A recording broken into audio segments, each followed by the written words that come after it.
विश्व प्रसिद्ध महाकाल ज्योतिर्लिंग भारत के 12 ज्योतिर्लिंग में से तीसरे नंबर पर आते हैं। यहाँ की परंपरा बाकी जगहों से अलग है। महाकालेश्वर ज्योतिर्लिंग मध्य प्रदेश के उज्जैन में शिप्रा नदी के तट पर स्थित है। यहाँ पर कुंभ मेले का आयोजन भी होता है।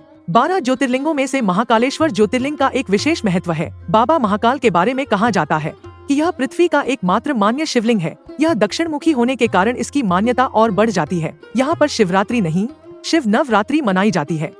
महाकाल मंदिर के पुजारी पंडित महेश शर्मा ने कहा कि महाशिवरात्रि पर्व को लेकर मान्यता है कि इस दिन शिवजी का देवी पार्वती से विवाह हुआ था। शिव नवरात्रि इसी विवाह के पहले का उत्सव है। ये उत्सव सिर्फ उज्जैन के महाकालेश्वर मंदिर में ही मनाया जाता है, जो महाशिवरात्रि से 9 दिन पहले शुरू होता है। इन 9 दिनों में भगवान महाकाल को चंदन का लेप और मेहंदी लगाई जाती है। इसके साथ ही 9 दिनों तक भगवान महाकाल का मनमोहक श्रृंगार के साथ ही पूजन, अभिषेक और अनुष्ठान भी किया जाता है। बाबा महाकाल की इस शिव नवरात्रि में लाखों भक्तों हर दिन के नए नित्य श्रृंगार को देखने के लिए आते हैं और अपनी मनोकामना को पूर्ण करते हैं। जिस तरह शादी विवाह में परिवार में लोग उत्सव बनाते हैं, वैसे ही महाकाल की नगरी में भी शिव के विवाह पर उत्सव बनाया जाता है। यह एक परंपरा है। यहाँ अवंतिका क्षेत्र का महत्व भी है, इसलिए अवंतिका नगरी को धार्मिक नगरी भी कहा जाता है। बाबा महाकाल 9 दिनों तक अपने भक्तों को अलग अलग स्वरूप में दर्शन देते हैं और आखिरी दिन बाबा का सेहरा सजाकर दुल्हा बनाया जाता है, जिसका दर्शन पाकर भक्त निहाल हो जाते हैं।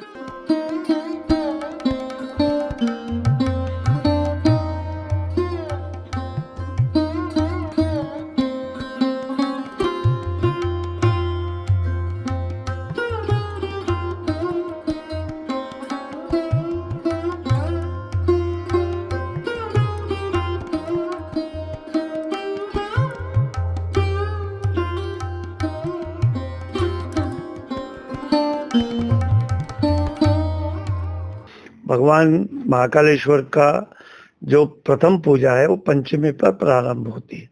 पंचमी से लेकर तो त्रयोदशी तक भगवान का ये पर्व प्रतिदिन चलता है और प्रार्थना की जाती है कि देश में सदा धन की और धान्य की कोई कमी नहीं हो प्रभु। इसलिए ये हम विभिन्न प्रकार के साथ धन आपको अर्पण करते हैं, जो आप स्वीकार करें और अपने भक्तों को भी धन से और धान्य से बरकत प्रदान करें। ये करने के पश्चात फिर भगवान को दूल्हा के रूप में सजाते हैं।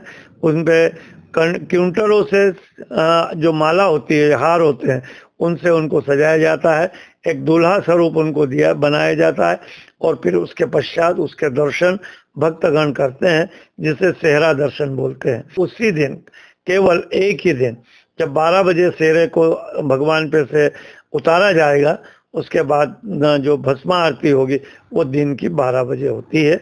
ये क्रम और ये परंपरा आदि अनादि काल से महाकालेश्वर मंदिर ज्योतिर्लिंग में पुजारियों द्वारा निर्विघ्नता से की जाती है।